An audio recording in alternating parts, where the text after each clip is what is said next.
Today on Sugar Spun Run, I'll be showing you how to make my cheesecake brownies. Hey Sugar Spun Bakers, Sam here, and today I am sharing another carefully tested, well-researched, and perfected recipe. Cheesecake brownies are actually one of the recipes that first got me into baking. This is one of my all-time favorite recipes on the blog. I originally shared it like 5 years ago, maybe 6 years ago, and I'm really excited to be giving it a refresh and bringing it to you brand new today. Let's begin by preheating our oven to 350 degrees Fahrenheit, and we'll start with our brownie layer. Now, in a medium-sized heat-proof bowl, I guess this is actually a large bowl, you're going to want to add 12 tablespoons of unsalted butter. This butter's already pretty soft, but to help encourage even melting, I'm going to use a knife to cut it into about tablespoon-sized pieces.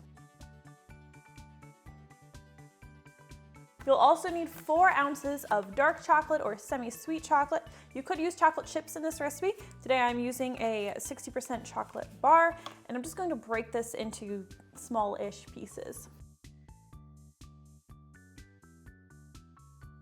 We'll pop this in the microwave where we'll heat it for 30 seconds, and then we'll stir it really well and continue to heat in about 20-25 second increments until both the chocolate and butter are melted and the mixture is nice and smooth. All right, so while that chocolate mixture is still fairly warm, we're going to add a half cup of cocoa powder. This is natural cocoa powder. And I also love to add a half teaspoon of instant coffee. This doesn't make the brownies taste like coffee so much as it really brings out the chocolate flavor. It's important to add these 2 ingredients right away while the butter's still a little bit warm, because this allows the cocoa powder to bloom, which just means that the flavor is fully developing. You are going to get a really strong, rich chocolate flavor that you wouldn't necessarily get if you added this to a cool mixture.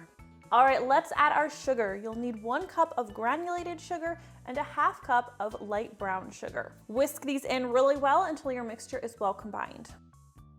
Next come the eggs. You will need 2 large eggs for this recipe.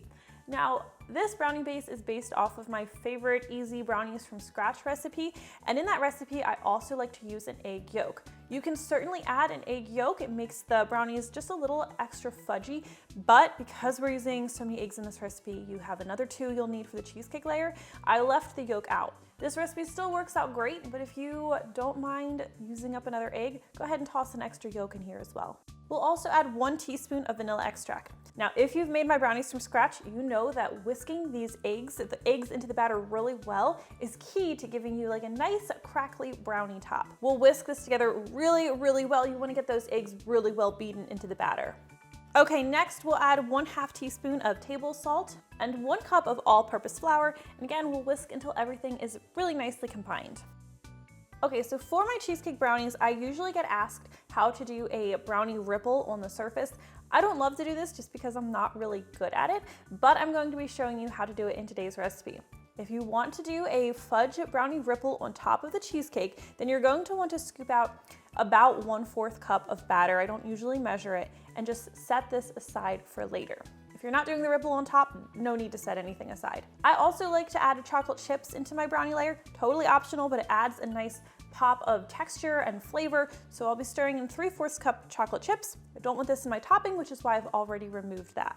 We'll be baking today's brownies in a 9x9 pan. I've lined this with parchment paper to make it nice and easy to remove and cut the brownies once they're finished cooling. So we'll go ahead and portion our batter into that pan. Make sure to spread the batter so it's nice and smooth.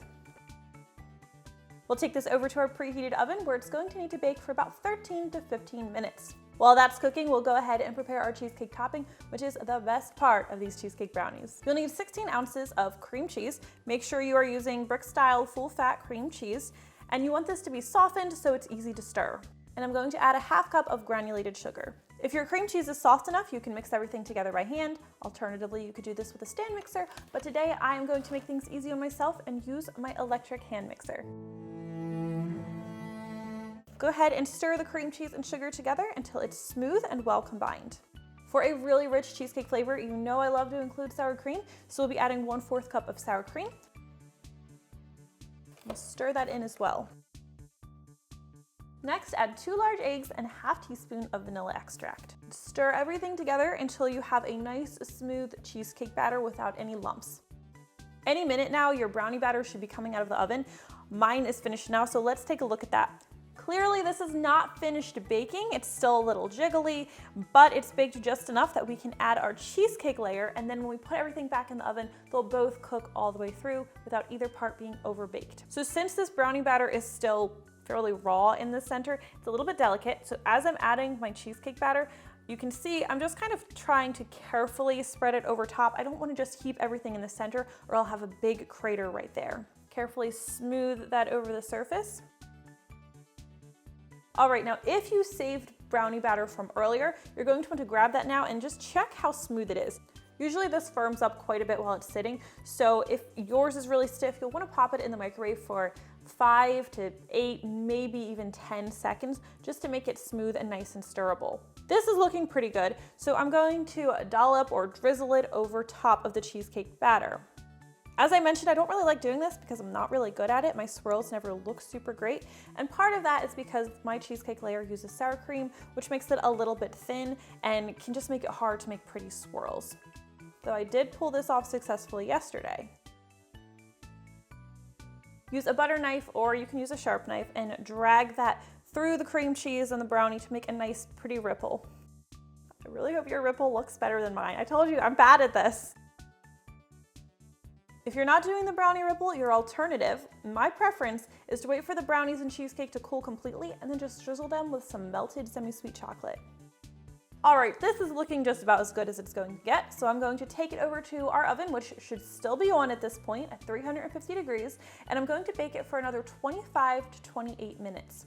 You'll know the cheesecake is done when it's still a little bit jiggly, but the edges should have puffed up a little bit, maybe they're even turning a light golden brown. The worst thing about these brownies is they require some patience. Let them cool at room temperature for an hour, maybe even 2 hours, and then you'll pop them in the fridge where they're going to need to chill completely for at least another 4 hours, preferably overnight.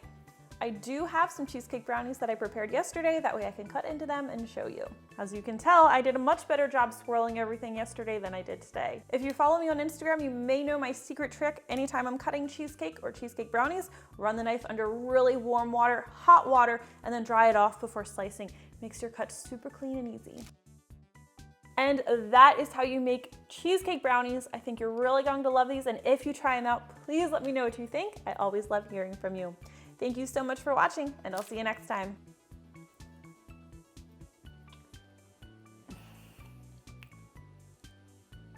Forever one of my favorites.